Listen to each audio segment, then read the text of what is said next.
हिंदू हृदय सम्राट बाळासाहेब ठाकरे यांच्या जयंतीनिमित्त 23 जानेवारी 2025 रोजी राज्यभरात हिंदू हृदय सम्राट बाळासाहेब ठाकरे स्वच्छ सुंदर बसस्थानक अभियान सुरुवात करण्यात आली होती.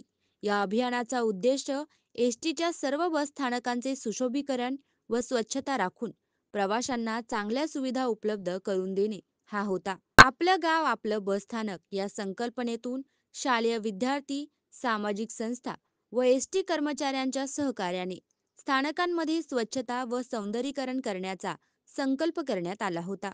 या अभियानाअंतर्गत तब्बल 3 कोटी रुपयांची बक्षिसे जाहीर करण्यात आली होती.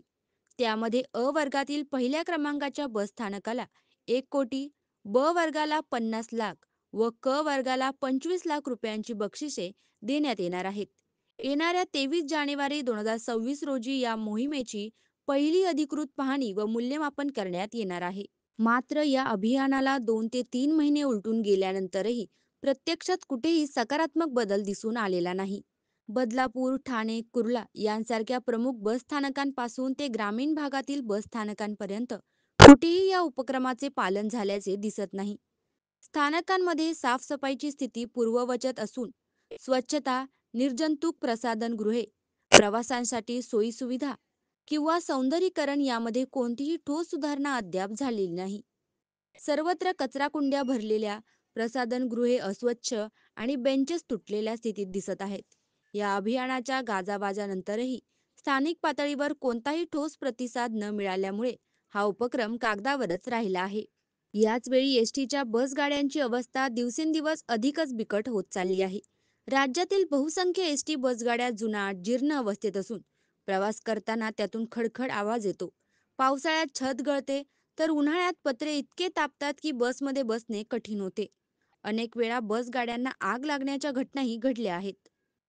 बसगाड्यांचे ब्रेक निकामी होणे, इंजिन बंद पडणे, खिडक्या व आसने तुटलेली असणे हे रोजचेच झाले आहे. परिणामी प्रवाशांच्या सुरक्षिततेचा गंभीर प्रश्न उभा राहिला आहे.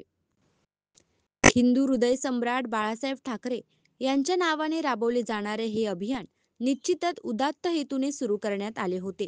मात्र प्रत्यक्षात प्रवाशांच्या दैनंदिन गरजा व सुरक्षितेकडे दुर्लक्ष करत फक्त सौंदर्यीकरणावर भर दिला जात असल्याने या उपक्रमाची उपयुक्तता सध्या तरी फसलेलीच दिसत आहे. ज्या 3 कोटी रुपयांच्या बक्षिसांचे आश्वासन देण्यात आले आहे, त्या पैशांचा उपयोग प्रत्यक्ष बस सेवा, गाड्यांचे नूतनीकरण आणि प्रवाशांच्या सोयीसाठी झाला असता तर अधिक आवश्यक आणि परिणामकारक ठरले असते, हे स्पष्टपणे जाणवते. अशाच महत्त्वपूर्ण बातम्यांसाठी फॉलो, लाईक, शेअर करा आणि पाहत रहा आपला महाराष्ट्र डिजिटल. नमस्कार.